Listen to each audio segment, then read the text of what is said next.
All right, so welcome back to the AI Weekly Brief. I'm Alan, and this is a show where we cut through the noise on what's happening in AI and tell you what it actually means for your business. No jargon, no hype. So this week's theme is British small businesses are actually getting pretty good at this stuff now, and the tools are doing the heavy lifting, and mostly the ones that you've already got sitting in your software, not some flashy new launch. So rather than just telling you what's new, I want to spend a bit more time this week on what you could actually go and do with it. Because half the battle with this stuff isn't access, it's knowing what to try first and letting go of some of those repetitive processes. So let's dive in. So there's been a bit of research this week out from Enterprise Nation that's worth 2 minutes of your time. They looked at how UK small and medium-sized firms, and remember, there's around about 5 million of us in the UK, are actually using AI day to day, not just talking about it. 71% of businesses that have adopted AI say that it's saving them time on routine tasks. 64% said they're seeing a genuine productivity gain. And the tools doing this aren't some bleeding edge research model. It's the everyday stuff.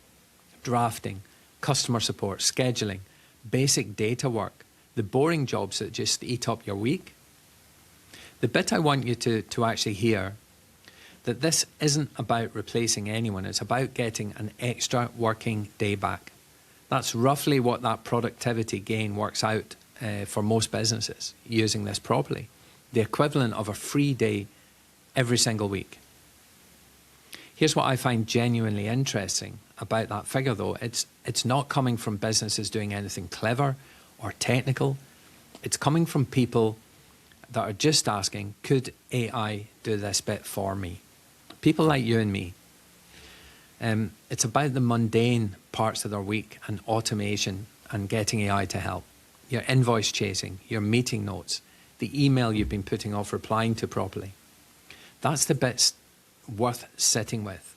Not what's the cleverest use of AI, but what's the most boring 15 minutes on my Tuesdays that could something else do that for me? Why I'm leading with this instead of a flashy launch is most of the genuinely useful AI movement this week isn't a new headline model. It's existing tools quietly getting better at sitting inside your software that you already use.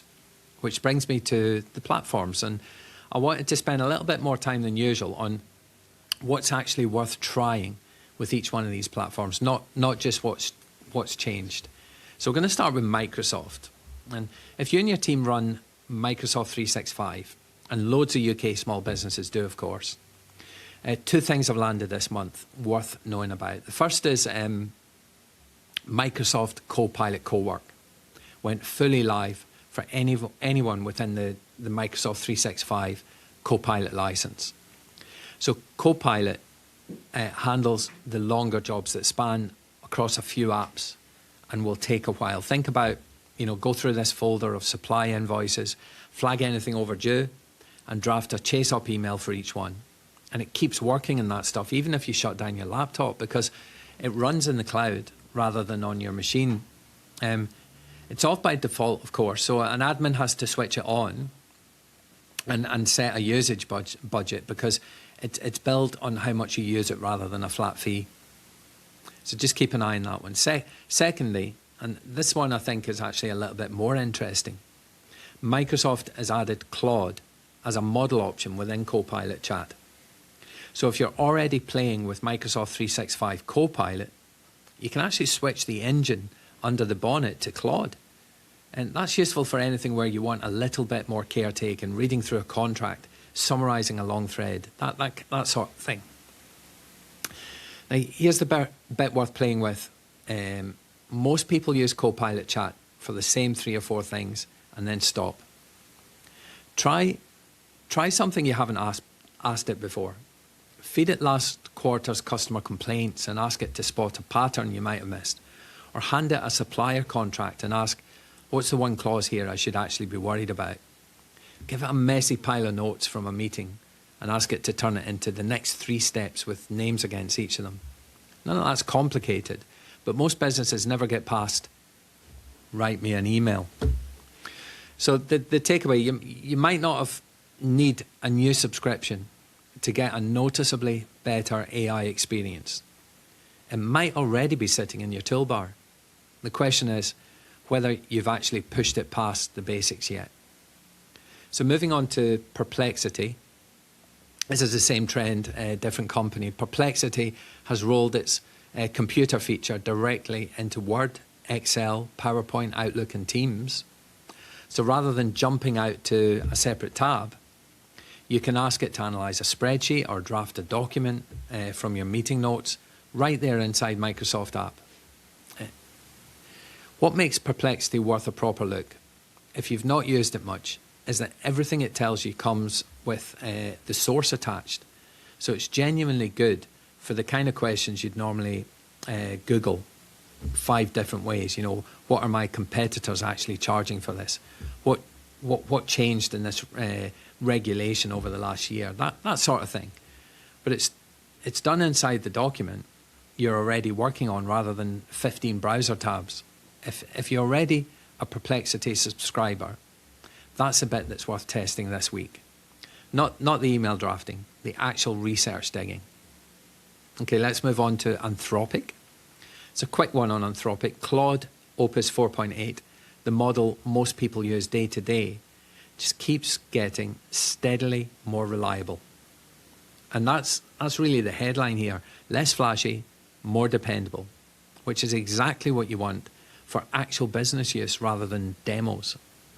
If you tried Claude 6 months ago and it fumbled something, it's worth another go.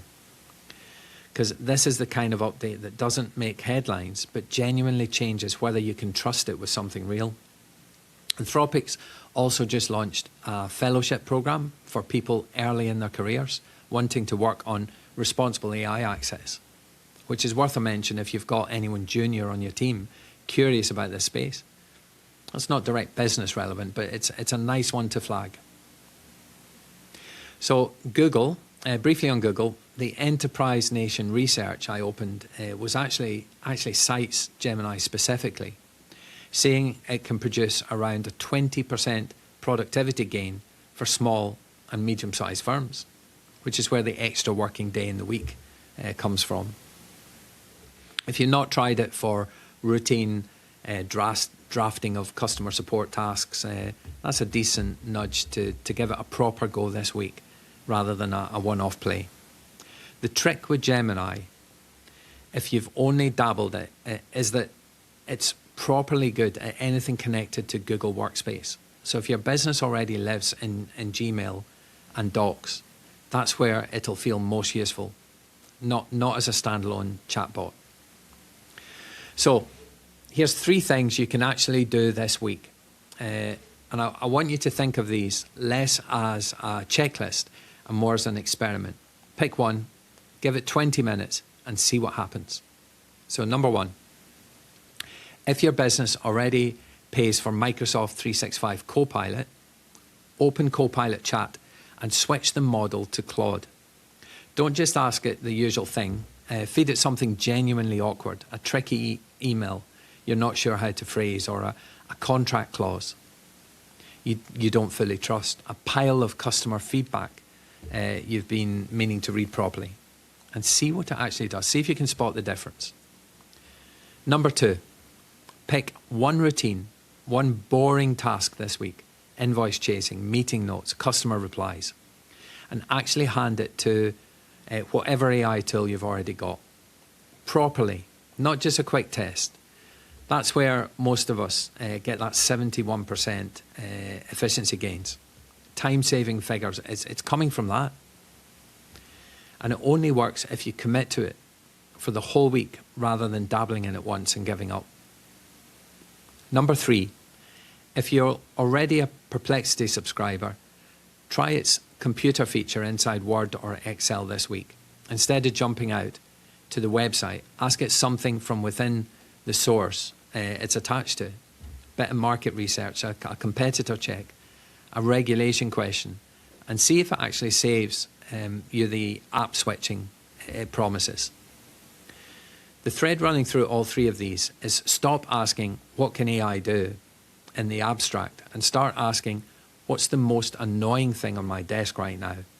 And go and try it on that. So that's it for this week. If there's any of this sparked an idea for your business, or if you want a hand actually setting one of these up, drop me a message. I do free 30-minute calls most weeks, and I'd genuinely rather spend the time helping you than watching another AI demo video. But thanks for tuning in anyway, and I will see you next week, guys. Have a good one. Cheers.